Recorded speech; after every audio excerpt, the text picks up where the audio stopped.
So we're going to go at a moderate pace, and we are in chapter 8, and we're in verses 34 to 38. And this is one of the hard sayings that Jesus gave. And I think, honestly, it's been misunderstood by a lot of people. This whole section here, the theme is blindness. It's spiritual blindness. The crowds misunderstood Jesus.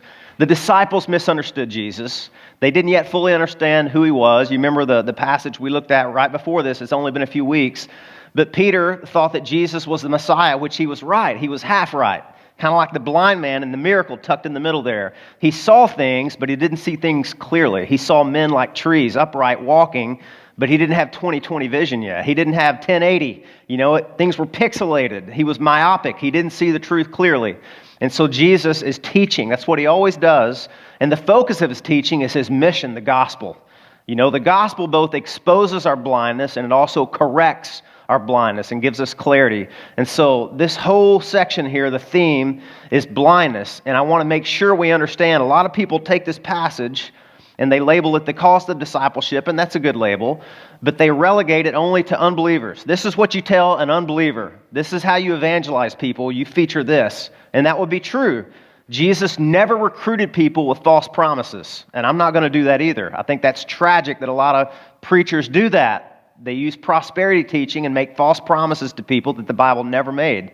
So I don't want to be guilty of that. And at the same time, listen to this. This is for believers. Jesus is consistently and repeatedly confronting his disciples who had already believed in him. I believe they were Christians at this point, but he's wanting them to get full clarity on who he is, what his mission is, and what it means to follow him. I'm telling you, I'm a church planner, and I meet people all the time, and they know just enough about Christianity to be angry. Maybe they've been misinformed, maybe they've been abused or hurt by the church as the institution, and they're so confused on what does it mean to follow Jesus. Is Jesus saying, hey, if you want to be miserable, this way, follow me? That's how a lot of people take this passage, and they miss something vital in here. So what I want to do to open this message today is use an illustration. Okay, so unless you're a hermit living in a hole in the ground, you know that there's a story that's captured the world's attention, right? Not just locally or even nationally, internationally, globally. There were 12 young men ranging in ages from 11 all the way to 17 who played soccer in Thailand. And their 25-year-old assistant coach and them, one day after practice, went exploring in a local cave there that was, a touristy attractional place. They went into the entrance against the advice of some of their friends because it was the monsoon season when rains come unpredictably and flood that place. Well, they went in anyway, and sure enough, they got stranded. They got stranded, and they were in that cave for about 2 weeks. It got dark very soon. The rains came. It was flooded. Their escape was cut off. They were deprived of food. They were running out of oxygen, and they were running out of time, and they were running out of hope. Now, they were missed, obviously. If you have teenagers, you would miss them after a few days, maybe, right? And so word spread, and local authorities and even international authorities were doing all they can to coordinate and cooperate this massive extraction, this rescue from the cave. But it was difficult. It was challenging. So listen to this. The national coordinator for the Thailand cave rescue, that's actually a position, even before this happened. So those caves in Thailand, man, they're bad news. So the national coordinator for the Thailand cave rescue said the complexity of this particular extraction was off the charts. Here's a quote. Check this out. He said, "This is the most scary situation that a person could go through. You can't make a horror movie that would even compare.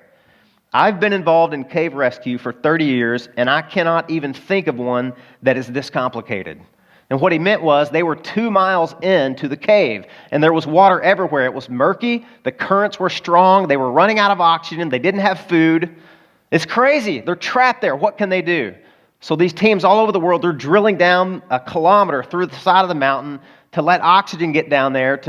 They're having 18 Navy SEALs went on this mission. They had to swim through the murky water to bring them food and supplies. They had to stretch this cave cable out 2 miles long, so all these boys, when the rescue did take place, they could find their way safely out. It's pretty crazy. But it took a team of over 100 professional first responders and 18 trained Navy SEALs. It took them 3 days to get those boys out of there. 3 days.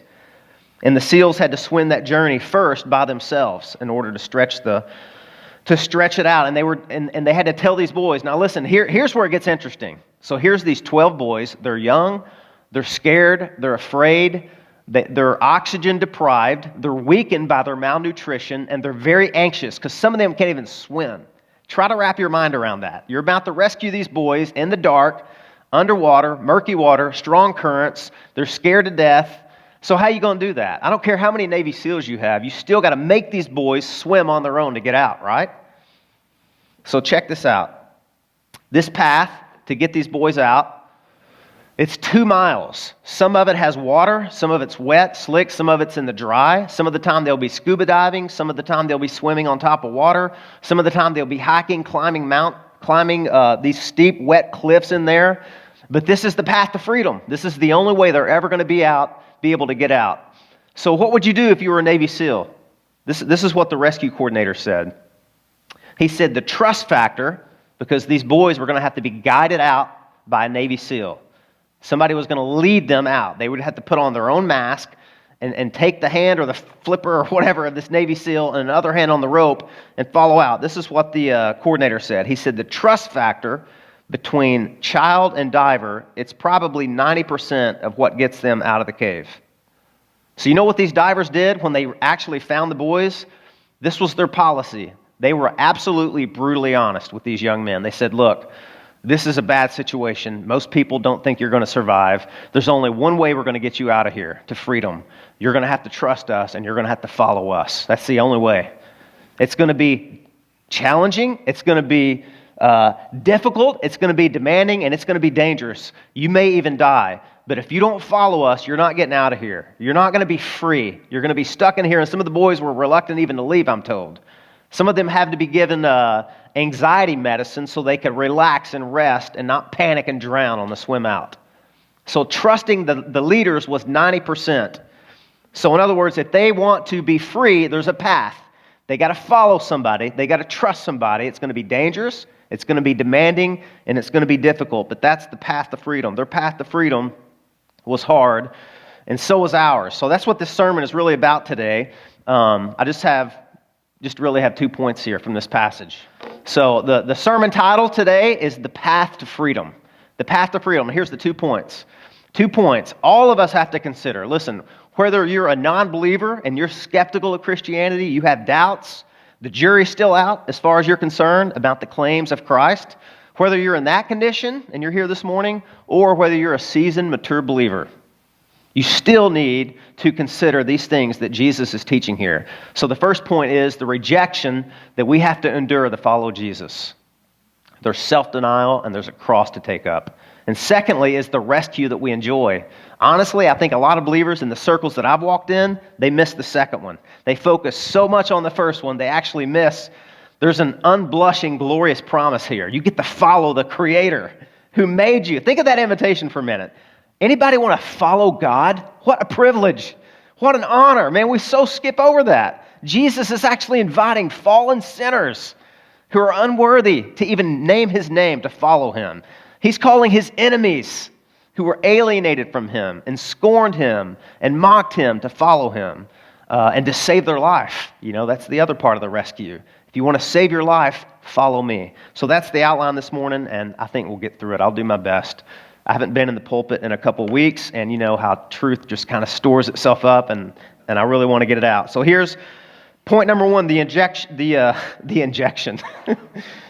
Speaking of pain, the rejection that we all endure if we want to follow Jesus. Let's look at this, verse 34. And calling the crowd to Him with His disciples, He said to them, this is Jesus talking to His disciples and the crowd, so there's unbelievers and there's believers there, okay? This is unconditional, or I should say it this way, there are no boundaries in this crowd, okay? Anyone can follow Jesus. He's indiscriminate in His invitation. And remember, this follows after Peter seeing Jesus was the king, but the wrong kind of king. Peter wanted a king who carried a sword and waved a flag, right? A lot of people want a Messiah like that still. But this king carries a cross. and he has scars on his hand and scars on his brow. Peter didn't want the suffering servant. He wanted the triumphant Messiah. And that's why he said, "Far be it from you, Lord. You'll never go to the cross. This will never happen to you." And Jesus rebuked him, and this is right on the heels of that. So Jesus calls them together, and this is what he says. Verse 34, "If anyone would come after me, let him deny himself and take up his cross and follow me." During the Holocaust in Germany in the 30s and the early 40s, there was a man by the name of Dietrich Bonhoeffer who wrote a book, and you've probably heard of this book if you're a Christian who enjoys reading and enjoys history. He wrote a book called The Cost of Discipleship. That's the name of the book. Great book, not that long. You would probably enjoy it. The Cost of Discipleship. And in that book, he said this. This is a famous quote by Dietrich Bonhoeffer. He said, "A Christian without a cross is a Christian without a Christ." Say that again. A Christian without a cross is a Christian without a Christ. Now, man, that's just something to ponder on. That's something to chew the cud on for a little bit. Just to sit back and think about that, because this is for everybody. Anybody that would follow Jesus, this is the lifestyle that you're going to live, okay? This is it. We all have our crosses. It's not his cross. He paid the greatest cost for us. This is a privilege to follow in his footsteps, to pick up our cross and follow him. So Dietrich Bonhoeffer said, "A Christian without a cross is a Christian without a Christ." And at this time, a cross was much more than jewelry, okay? It meant shame. It meant pain. It meant agony. It honestly meant defeat and weakness and suffering and affliction and trials.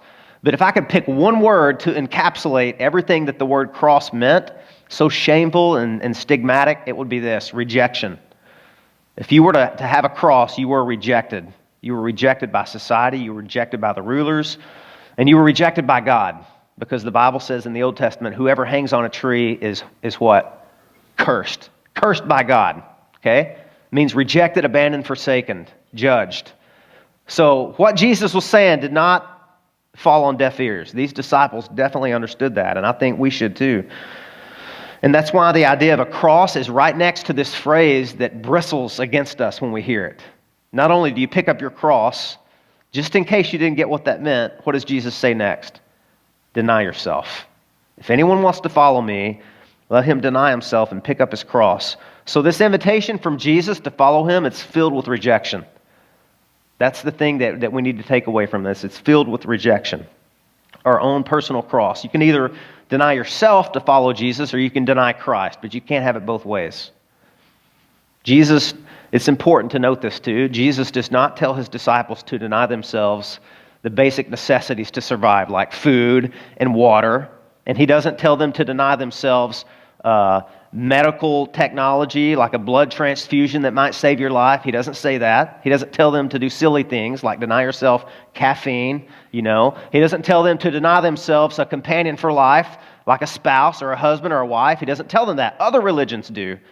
And I wouldn't want anyone to leave here and mistake the claims that Jesus is making. He's not telling them to deny themselves those things. That would be to earn your salvation, right? He's telling them to deny something more essential and critical, themselves. You see the difference? Not deny something for yourself, but to deny yourself. There's a big difference there, and I hope you'll come to understand what that means. But as I said earlier, Jesus never recruited followers with false promises, and I don't want to do that either. That's a theological phrase I've mentioned before, and it's called prosperity teaching. And I think when we hear that in the church, we probably think of somebody wearing a lot of diamond and golden jewelry on a television channel, and they're telling you to plant seed money so they can get a private jet, and we chalk it up to that. And that would fit into the criteria of what prosperity teaching is, but it's much more sinister, I think, and subtle than that too, and it creeps into our own lives and into every church. We're not immune to that because we want that. We all want to prosper, right?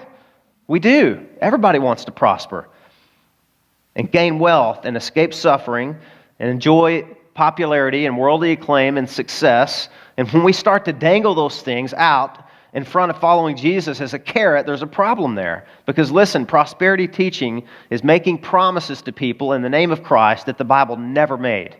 And this passage is a really great, clear antidote against that, I think. If I could give you maybe a slide to help with that. Prosperity theology says this: Jesus, I'll follow you if you improve my life. Okay? And by improve my life, Jesus will improve your life, by the way. Didn't he say, I've come so that they may have life more what? Abundantly. Yes. Jesus made unblushing promises to us, and I'll talk about that in a little bit. But I'm talking about, that's why the little bag of gold is there, right? Your health is going to get better. You're going to have more babies if you're in a third world country and there's infertility rates.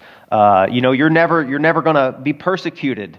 You're going to enjoy health. You're never going to get cancer. You just rebuke those things. That's an element of prosperity teaching.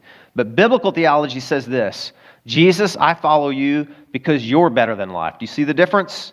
There's a big difference between those two. Prosperity teaching, Jesus, I'll follow you if you improve my life. Biblical theology says, Jesus, I follow you because you're better than life.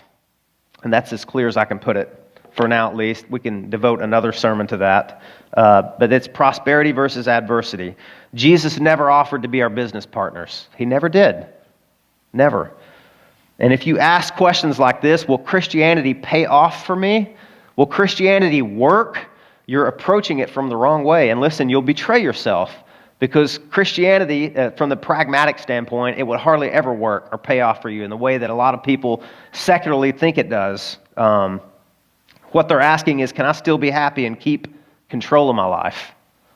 Let me say that again.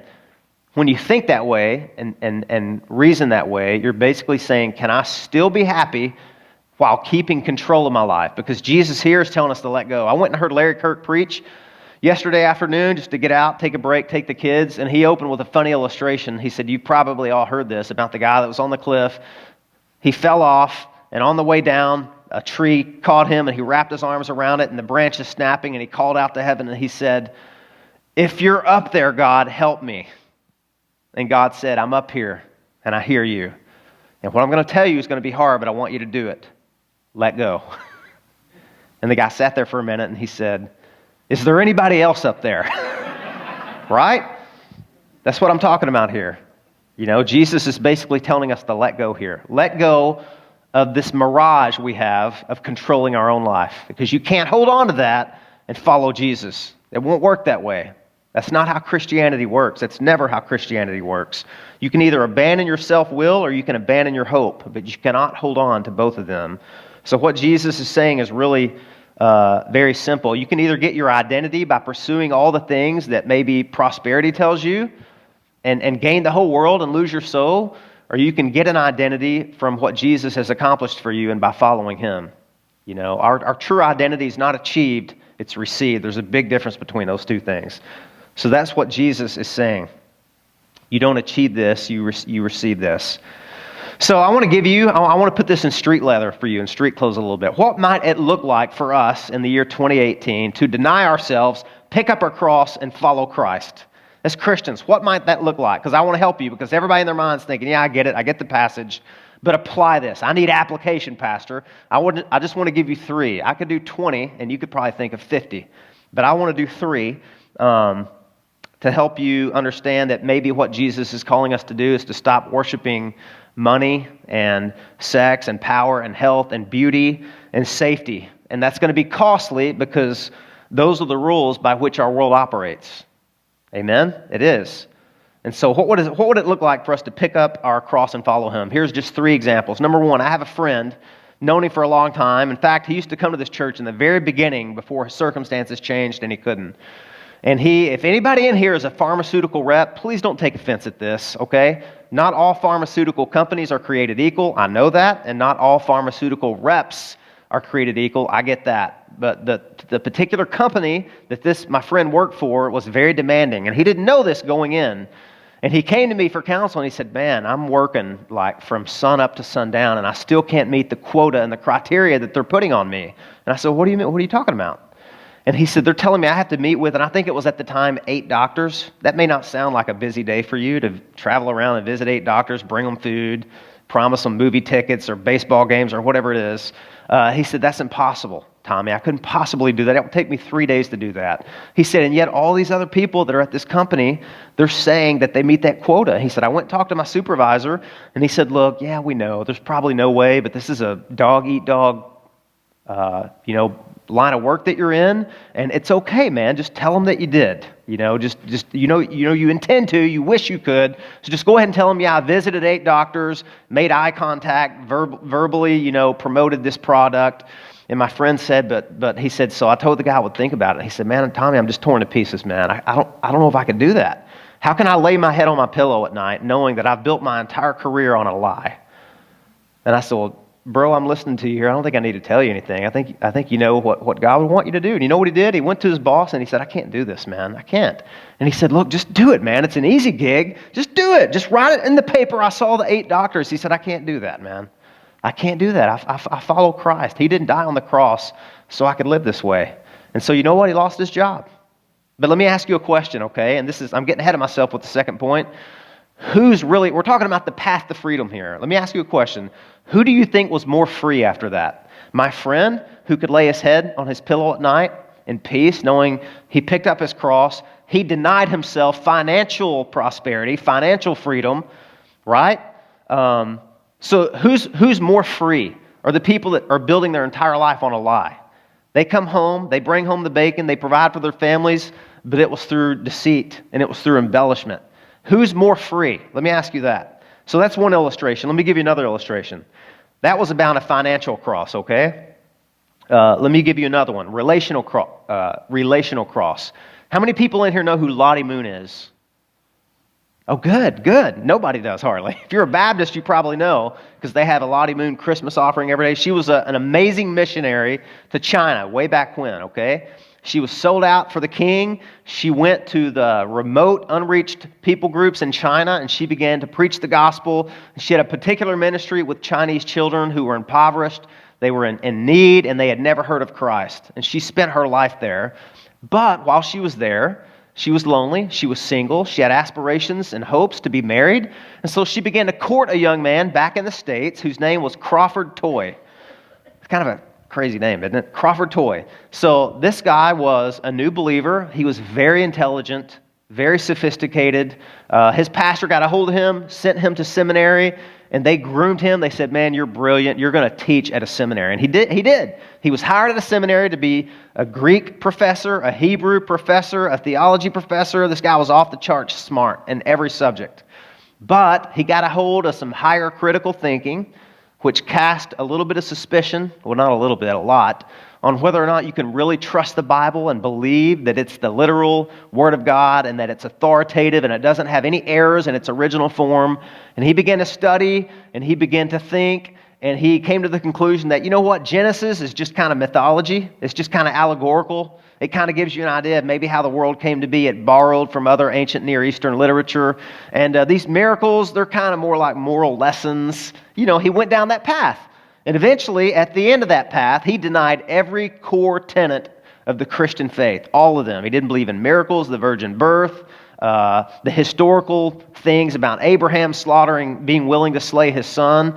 And so he and Lottie Moon were writing letters. That's how you courted back then, right? When you lived in China and in the States. But he never said anything about that. So she left China, came back to the States, and she was ready for a wedding. And then she met this guy that she'd been writing to, and she started studying he was writing books, and very clear became apparent to her, this is not the man that I fell in love with. What's she going to do? She's faced with a dilemma. She's lonely, she's in love, but now this guy has embraced liberal theology. So what do you do? What do? You got to make a choice. That's what Jesus is telling us here. Are you going to gratify yourself and move ahead with this? Or are you going to pick up your cross and deny yourself? What do you think Lottie Moon did? The fact that we're talking about her today here probably says you know what she did. She said, I can't marry you. She was heartbroken. She was grief-stricken. And so she went back to China heartbroken but resolved. See, she didn't give up a family. She had a family already, right? The church is our family. She had a family. She went back heartbroken and resolved, and you know what? She was free. She was free. So those are just two illustrations. One is financial, one is relational. But let's up the ante a little bit. I want to talk about my friend Dietrich Bonhoeffer. Dietrich Bonhoeffer lived in Germany when Mark, help me out. I always get this wrong. It's the Second World War, right? Thank you. All right. I'm not a complete idiot, just a partial idiot. When the Second World War broke out, when Hitler went nuts and declared war on the whole world and wanted to do eugenic cleansing in Germany, Dietrich Bonhoeffer was a pastor and a theologian and a philosopher, and he was brilliant, and he was a very humble man, and he had gained some notoriety for himself as a Christian theologian already, and he was afraid. He was afraid that he was going to be enlisted to fight in Hitler's army, and he knew he couldn't do that. So he had some friends that had connections that brought him over to America and sent him on a one-year tour lecturing at different seminaries. And man, he loved America. It was safe here. It was comfortable. He was making a good living. He was getting all kinds of offers to teach at this university and that university. And then all-out war broke out in Germany, and he heard what was happening over there. That Hitler's Third Reich and the Nazi regime, they were cleansing. You may not know this. Did you know before the Holocaust ever happened to the Jews, there was ethnic cleansing going on with the Germans? Yeah, Hitler went to every German doctor and he said, I want a list of all the names of people that are weak, that are handicapped, that have physical infirmities, that have mental illness. He forced those doctors to turn those names over, and those people disappeared. Did you know that? It started with the Germans long before Hitler betrayed his own people, long before he betrayed the Jews. And then it just escalated from there and went to the Jews, and then it went to the church, and Hitler forced the churches to ban any Jew from being a member. Did you know that? Think if you were a Christian pastor in Germany in the 30s, Hitler was in charge, he was a tyrant, he was authoritarian, and he went to you, to your church and your leadership, he said, if you let any Jew be a member of your church, you're going to disappear, just like all the other weak-minded people around here. And they even began to rewrite the history of the Bible, and they said Jesus wasn't a Jew. He was Aryan. He was white. That's not a joke. That happened. So here's Dietrich Bonhoeffer. He's way over in the States, and he hears about this. And he's torn. He's torn, like you would be torn. What are you going to do, Dietrich? You're a German. Those are your people. That's your church. You're a German by nature, right? So what would he do? Check this out. I want to show you this slide here. So he's over here and he wrote to one of his best friends about his affliction. He says, I have made a mistake in coming to America. Sorry, give me a second. I must live through this difficult period in our national history with the Christian people of Germany. I will have no right to participate in the reconstruction of Christian life in Germany after the war if I do not share the trials of this time with my people. And whenever he wrote to his friend and told him that, his friend wrote, his biographer said this, that his friend, let me find it here in my notes somewhere, he said he did not understand that at all. Didn't understand it at all. He couldn't understand why in the world would a man leave the safety and the comfort of a nation like America, where you can lecture in a democracy and come back and be under the regime of a tyrant like Hitler. Why would you do that? Well, you know, Dietrich Bonhoeffer wrote The Cost of Discipleship long before Hitler was in charge. Did you know that? He was just following what he believed already. He didn't believe he did anything heroic or radical. In fact, he wrote in his diary, this has been the hardest day of my life. I feel so conflicted and afraid I'm a coward. Man, that's real Christianity. Don't you appreciate that and admire that? The authenticity and the transparency. So what did he do? He came back to Germany. He came back to Germany, and he came back and began to pastor a church, and he started a branch of Christianity called the Confessing Church. They confessed the Apostles' Creed, the Nicene Creed, and they said, no, Jesus was a Jew. He wasn't Aryan, and, Hitler's not God. Jesus is the Messiah, and all kinds of crazy stuff he was combating. He courageously withstood the Nazis, and he gave shelter to Jews. He helped Jews escape. And you know what else he did? I'm running out of time here. I could talk all day about this. One of the other things he did is he joined a secret conspiracy. This is going to blow your mind, because Dietrich Bonhoeffer was a Christian pacifist. He didn't believe in violence in any way, shape, form, or fashion, but he also believed that Hitler was a tyrant, and he said something like this. I know this is a conundrum. He said, I would rather do evil than be evil. So he joined an assassination attempt on the life of Hitler, and it failed. And he was captured, and he was arrested. The Gestapo pulled up in a black Mercedes with tinted windows. I know, even back in the 30s they had it. And they courted him off to prison for 2 years, and eventually he was sent to a concentration camp, and he was hung on the gallows 10 days before the Allied forces liberated that concentration camp. 10 days. And 30 days before Germany surrendered. You think, and why, God? Why did you allow that? I don't know, but I know this. Dietrich Bonhoeffer saw his options. He saw his options. He could, to thine own self be true, which is what Rome was teaching when Jesus said this, or he could pick up his cross and deny himself and go back to Germany, which is what he knew God wanted him to do. And he did that. And you know what? He went to his death. That was his death certificate. It was a guaranteed departure to glory for him. And he did it, and he did it with gladness. In fact, again, when we're talking about, but I don't know about that, peace and safety. Dietrich Bonhoeffer would write about this a lot. He said there's a big difference between safety and peace. Don't ever mistake the two. Because had he stayed in America, he would have been safe, correct? And might still be alive today. He'd be an old man. He'd be alive. But he wouldn't have peace. And there's a lot of people, I can tell you, friends, and maybe you're one of them right now. You're confusing those two things, safety and peace. See, my friend that was a pharmaceutical rep, he could have financial safety, but he forfeited that and said, I'm going to deny myself because he wanted peace. He wanted to follow after Jesus. And Lottie Moon, she could have relational safety, but she said, I'm forfeiting that. I want peace. And Dietrich Bonhoeffer, he could have physical safety, but he forfeited that. And listen to this. Again, I asked the question, so who has peace? Who's free? Do you think those, the Third Reich soldiers, have you read some of the accounts of how tormented and ripped to shreds their conscience was after Germany surrendered? Many of them committed suicide just for the heinous guilt they felt for what they allowed and did. Listen to this. This is Dietrich Hoffner's doctor, a decade after his death, a camp doctor, who witnessed Bonhoeffer being hung on the gallows, described the scene. Tell me if Bonhoeffer was free. Listen to this. The prisoners were taken from their cells, and the verdicts of court-martial read out to them. Through the half-open door in one room of the huts, I saw Pastor... It's because I had a baby. I'm emotional. Keep telling yourself that, Pastor. I saw Pastor Bonhoeffer, before taking off his prison garb, kneeling on the floor, praying fervently to his God. I was most deeply moved by the way this lovable man prayed, so devout and so certain that God heard his prayer. At the place of execution, he again said a prayer and then climbed the steps to the gallows, brave and composed. His death ensued in a few seconds. And here's what the doctor said. Check this out. In the almost 50 years that I have worked as a doctor, and he's being a little bit not deceptive, but he was in the prison camps, that doctor was. So don't get the idea. There's this lovable doctor. In the almost 50 years that I have worked as a doctor, I have hardly ever seen a man die so entirely submissive to the will of God. Man. So when we talk about the cost of discipleship, don't forget there is a payoff too, right? There's peace.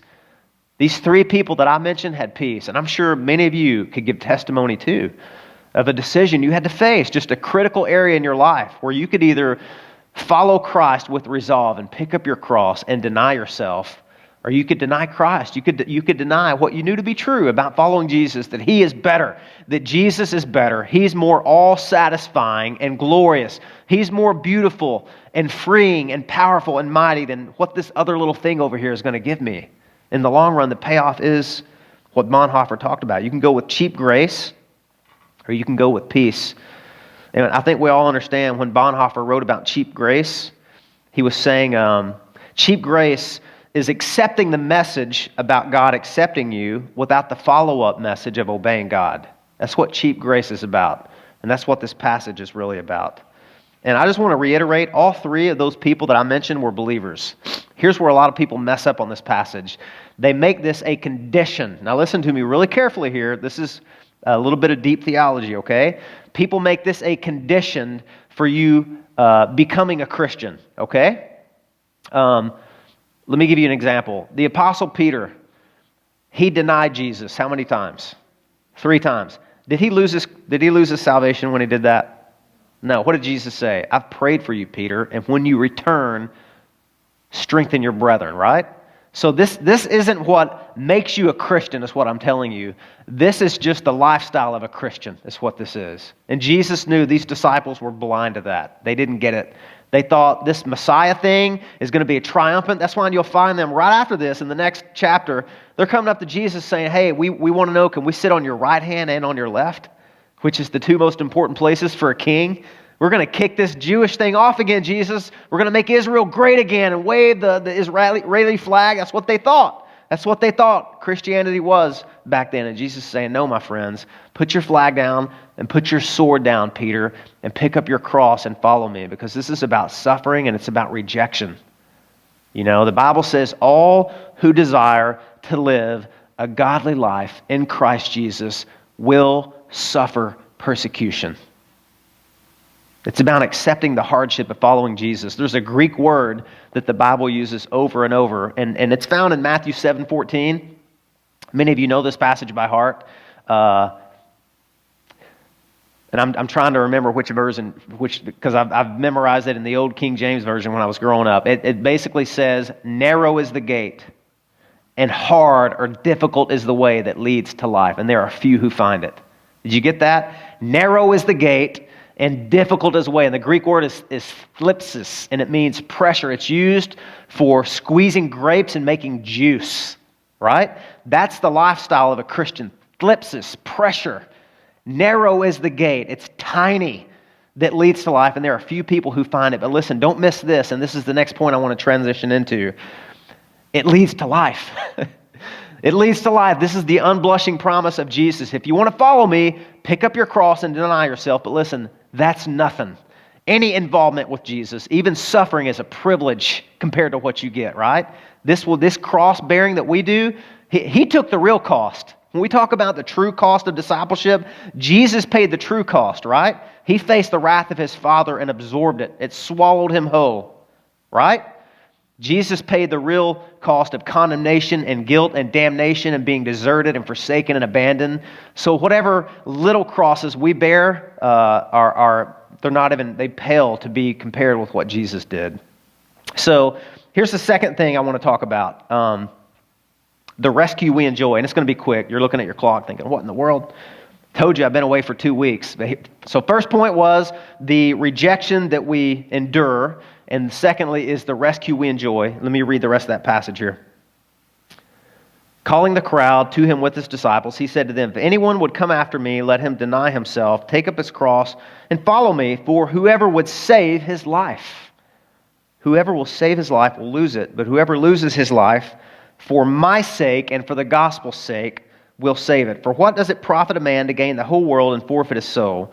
For what can a man give in return for his soul? For whoever is ashamed of me and of my words in this adulterous and sinful generation, of him will the Son of Man also be ashamed when he comes in the glory of his Father with the holy angels. So this is where it gets really interesting, because these are hard truths, they're sobering truths, they're challenging truths, and if you're not careful, those hard truths will eclipse the glory that's kind of tucked away here. In fact, I think the very reason that we see the transfiguration of Jesus on the mountain, that's next week. I hope you come back for it. It's going to be amazing. The reason we see that after this is Jesus knew, man, this was hard for the disciples to hear, and they need to see who Jesus really is after this. So he pulls back the arm of his flesh and shows them deity, you know. But these are hard truths to hear, so that's why we need to remember the unblushing promises of God here, that you're not losing your life, you're saving your life. You're not forfeiting anything that's worthy to be held on to and grasped at. You are getting glory and beauty and power and majesty with Christ. You know, there is a book written by C.S. Lewis called The Great Divorce. I don't know how many people in here have read it. It's an amazing book. And there's a really neat analogy. The whole book is kind of allegorical. And there's a ghost of a man, and for whatever reason, Lewis writes this book. There's a busload of people from hell that go to heaven to visit. I know it's kind of crazy. I don't know why I wrote it that way. But there's a ghost of a man that's walking into the plains of heaven, and one of the powerful angels from heaven walks out and greets him. And this man has just come from hell, and he loves his sin, and especially lust. And there's a little red lizard on his shoulder that embodies lust, and it's seductive, and it's whispering all these seductive promises in his ear. And he hates it, but he loves it. You know? Can any of you relate? Maybe? I don't know. You love your sin, but you hate it. And so this angel walks up and he says, hey, do you want me to get rid of that for you? And he says, yes, I wish you would. I'm so sick of this thing. And he says, all right, I'll get rid of it, but I got to kill it. You remember reading this? And the guy said, oh no, the ghost of a man said, I don't know if it's not that bad. Maybe he'll be quiet. Maybe he'll shut up. And the angel said, no, he won't. It's just going to get worse and worse. And the only way you can come in here is if I take that lizard and I kill it. And he says, all right, then do it. And the angel takes the lizard, breaks its neck, throws it down on the ground and breaks its back. And suddenly this ghost of a man in front of him is transformed into this glorious being who's glorified in heaven, right? But it gets even better, because the thing that this man thought he was sacrificing and giving up, picking up his cross, denying himself, if you've never read the book, it's amazing. All of a sudden it starts to sizzle and change and metamorphosize, and it turns into the most beautiful, amazing stallion this man has ever seen. And so he jumps on the stallion and rides off into heaven. It's pretty amazing illustration. What Lewis was telling us is the thing that you think you're losing by following Jesus, God's going to transform that. It's going to go from your master to your servant. Anything you give up for him is a privilege. And Lewis actually wrote after that, he said, when we destroy our lustful desire, we come not to the end of desire, but to the beginning of pure desire. Does that make sense? Let me help you a little bit. Let me read something else that Lewis said. Or maybe let me read this first by Ray Ortlund. He said, when Jesus said, take up your cross, he wasn't compromising his grace. He was offering more of his grace. When we endure hardship for Jesus, it isn't because, don't miss this. When we endure hardship for Jesus, it's not because he's letting us down. It's because he's letting us in. You see the difference? Let me read this now by Lewis. This is so helpful.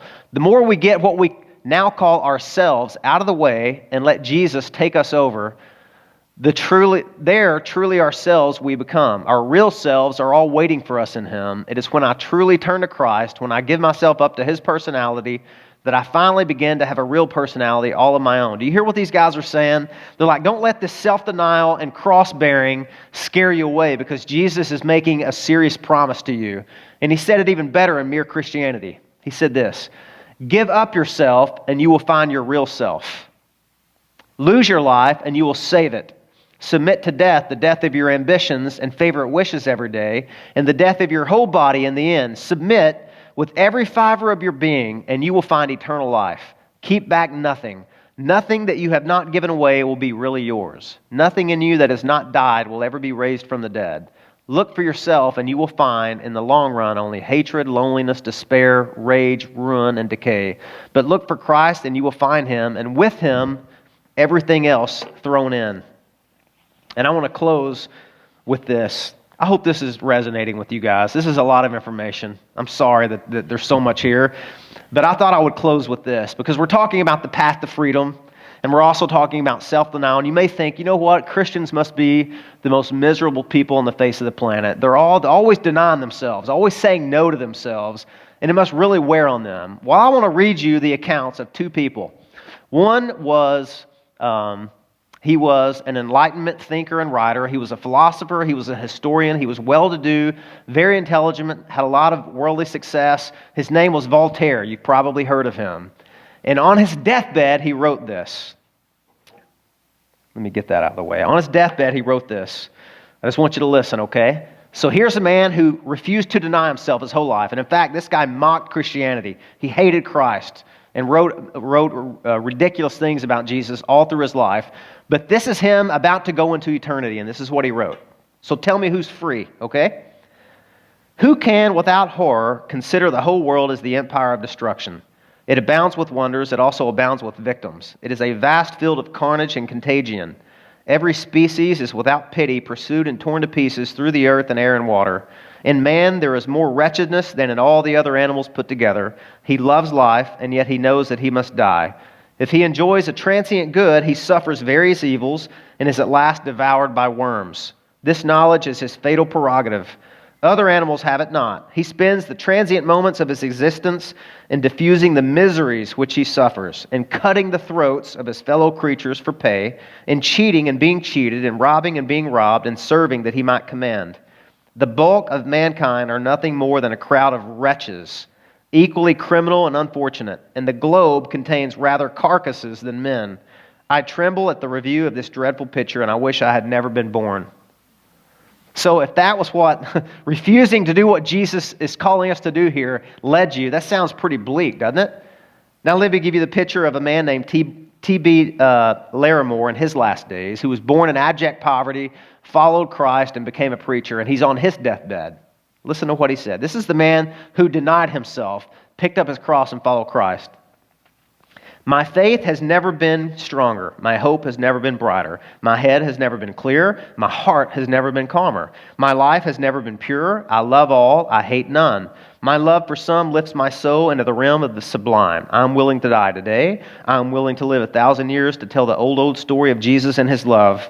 My friends are dearer to me. Association with them is sweeter to me. My sympathy for suffering souls is stronger. My love for all the pure, the true, the beautiful, the good, and the sublime, from the bud, the blossom, the babe, up to him from whom all blessings flow, is truer, tenderer, sweeter than ever before. I sleep soundly, dream sweetly, and rejoice forevermore. Man, that's a lot better than the other one, isn't it? Don't you think? It reminds me of the song, "No guilt in life, no fear in death. This is the power of Christ in me." So just remember this. There's the rejection that we have to endure, but there's also the rescue that we get to enjoy. And remember, we are following in the path of somebody else who's gone before us. If you came to Jesus and he demanded you follow him, and you pick up a sword or you pick up a flag, you may be a little bit suspicious. You may want to negotiate the terms of your contract with him. But listen, remember the kind of king we're coming to. This is a king who has holes in his hands. He has scars underneath his crown, and he has marks on his back where he bore that cross on his own. He condescended in an unspeakable act from the glories and the comforts of heaven. And he came down to earth, crawled inside a human body, subjected himself to time and space, and allowed himself to be hung on a cross. That's the king we come to. Listen, you're not going to be suspicious of that king. You're not going to negotiate your terms of service with him. You're going to fall on your face and say, "Command me, I'm yours." Right? This is the king that also promises life more abundant, joy unspeakable and full of glory. These are the unblushing promises of Jesus. That's the king on a cross. This is not like any king that we've ever heard of before. This is a king not sitting on a throne, but hanging on a cross. Do you know him? Have you counted the cost of following him? Listen, closing with this application, a little bit of homework here. Are there areas in your life where you are not denying yourself? You're not picking up your cross and following after Jesus. What is it? Is it in your marriage? Is it at your job? Is there some kind of relational compromise? Is it with purity? What is it? What areas of your life are you refusing to pick up Jesus' cross and follow him into rejection and shame, knowing that his rescue, his grace, is sweeter than whatever sacrifice you make? I would challenge you this week.